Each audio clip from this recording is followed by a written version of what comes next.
Talk to the Hands is with us this morning. Good morning. How you doing? Good old Monday morning. Thanks for the coffee. Oh, yeah, no, pleasure. I buy the bags, you make it, I mean, really. It's funny because you went and bought us a whole pack of the coffee bags. Yeah. They're not bad, actually. They're not bad. I mean, they're not quite, coffee from standard, but they're pretty good. Yeah, no. At least they're real coffee. True. They're not like that horrible stuff that you the instant coffee. Oh yeah.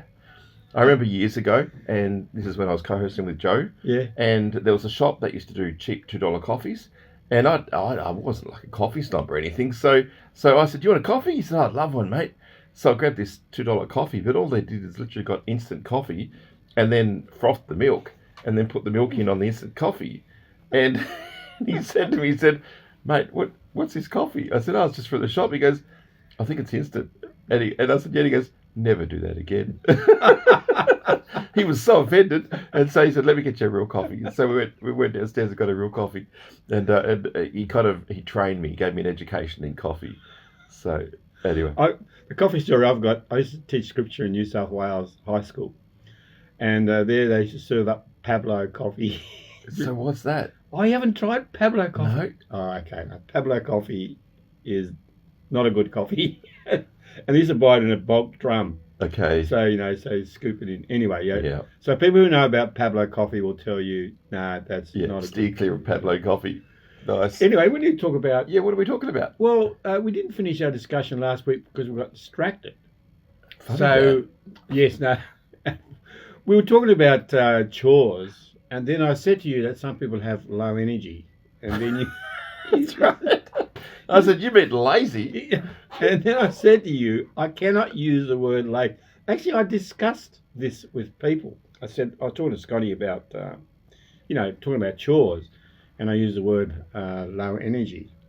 And anyway, people thought, no, you can't use lazy, like you said. No, they understood. What, they from agree my with perspective, you? Yeah, they agreed with me that I would not be able to use lazy. Bunch of wokers. And then yesterday I was talking to this Dutch guy, because I also told him, because I'm out there. Dutch, don't speak it as it is. He'd say, "I'm on Scottie's side." He said there's no such thing in the Dutch language as low energy. Yeah, it's lazy. It's actually called low. I'm one to put up my hand and say there are times where I'm absolutely lazy. Like there are times, other times. So I don't, I can call other people lazy because sometimes I'm lazy myself. Okay, so now are you lazy at home when it comes to chores? Because we want to talk about chores and how chores affects the relationship. I'm not lazy. I'm actually pretty good. Like I went and cleaned the whole kitchen and did a whole bunch of washing, and like I do a lot of stuff. Oh, you do your share. But in saying that, sometimes I don't do it in the time frame that my wife would like it to be done in. Now that is quite a common issue, actually. So she's like, "Can you do this today, please?" I'm like, "Yeah." And she actually asked you, "Can you do this today, please?" Yeah. Or no, she won't even say today. She would say, "Can you get this done, please?" And but she uses the word "please." Yeah. Is that helpful? Yeah, I think so. Yeah. Why do you ask? Yeah, because I'm trying to encourage people to use soft startup, word of endearment, and appeal. Well, she even says, "Darling, "Hey, could sweetheart, she says "sweetheart." Yeah. Okay. Or "darling," or a bunch of others. Okay, so that's the word of endearment. Yep. So soft startup, word of endearment, and appeal, and you're more likely to get someone to do something rather than doing command and demand. So command and demand is, when are you going to do the washing? Or why don't you ever, why do I have to always do this? And, yeah. And so that gets people's backs up. So normally, Marianne's good then. She's great. Yeah. So she uses soft startup, word of endearment, and appeal. Yeah. Yeah. And so I think when she says it, she's hoping I'm in the next 10 minutes. I'm like, "Yep, no problems." And then it might be the next day and I'll get it done. Oh, no, that doesn't work, Scott. That causes women to have to use a pitch and tone that we normally would describe as nagging sometimes. Like, because a person who, I know that Marianne and there are other people, they're slightly anxious about things needing to be done. And if they're slightly anxious, then the quicker you can do it, the better. But the best thing to do is to say when you'll do it. So if you say, I'll do it, right? They don't know. So then they're stuck with, well, I wonder when this is going to happen. If I say, look, I'll do it, but it might be a couple of hours because I've got to do this first. Yeah, or even say, look, I'll do it before dinner tonight. Yep. That would be enough. And so that's really good with chores. If people do ask you to do something and you say, look, so it's negotiable, you see. I mean, they would like you to do it straight away. Normally, if people ask you to do something, because the quicker it's done, the better. And then it's out of their mind. They don't have to think about it because it's done. But if you go, yeah, no worries, I'll do it sometime, then they don't know when it's going to happen. So it just sits there in the body. You know, Our frustration is as parents. Yes. Is we've got a weekly roster. Yep. Of all the different chores, and so each person in the family is responsible for certain things around the house, and then they rotate every week, so you get a different chore every week. But the won't mention names. Not on there. But some of our children, you know, like, oh yeah, and then they just don't get done, and then we'll kind of have to do the whole look. There's no PlayStation, or there's no, you know, like we want this done before you go out today. Yep. You know, like, and then it kind of causes tension as well. Like, how do you kind of get your kids being or resisting low energy? Look, it's good to be fairly persistent with that, actually. Because what happens then is if kids get used to doing things in a certain time frame, and also with a bit of a threat of they'll miss out, is that what happens is that they'll learn self-discipline. So then when they move into a share home, you know, they're just used, their brains are wired then to do things at certain times, and they'll do it because this kind of, you can actually hardwire a kid's brain into doing things. I've often had now and then I get a complaint from women because their sons and their mothers did everything for them, like absolutely everything, right? And then they get into a relationship and they move into the same expectation. They're like, do what my mum did. And then all of a sudden, you know, the female partner ends up doing everything, and he's just so low energy, lazy. She can't believe it. And not only that, but he doesn't know how to do anything. Like, because he's never had to even vacuum clean a floor or mop the floor or sweep the floor. Well, our boys definitely know how to do all that stuff. And they do know how to do it. Yeah. But there was a few months ago where one of our boys hadn't done his chores and he was days late. And I ended up taking the car keys and say, you know, because it's like he uses that car. I'm like, no, until and it's done, I'm holding the car keys. You can't go anywhere. And so he was very frustrated about that. But he got in there and did it? But he got it done. Yeah. He thought I was an ogre of a dad. Yeah, but see, what happens is that for your son at that point, he knows that, look, if I just get in there and do it, it'll get done.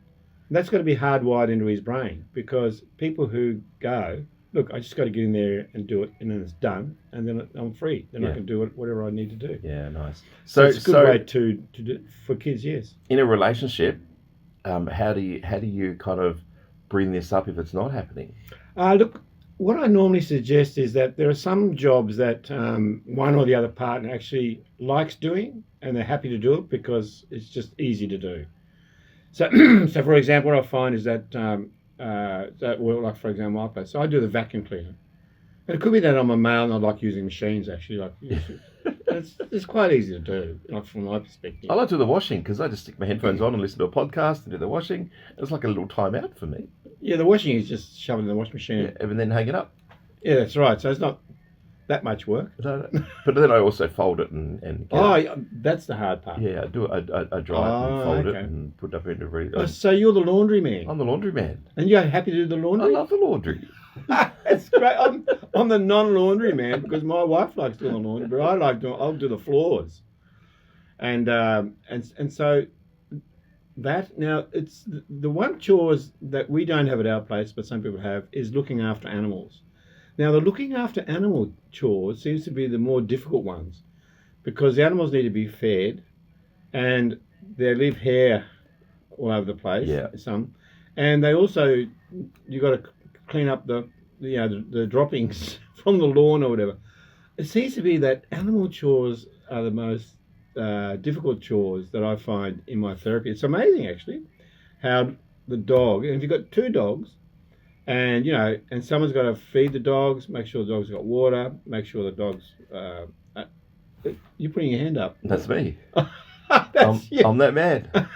You got dogs at your place? Yeah, one. Okay, so how does that go? So you're the one that does the dog? Well, it's kind of that. I think that the thing that frustrates me about chores is the kids all do their chores, yes, and stuff, but then they go, all right, we've done our one chore, now we're right to relax for the rest of the week.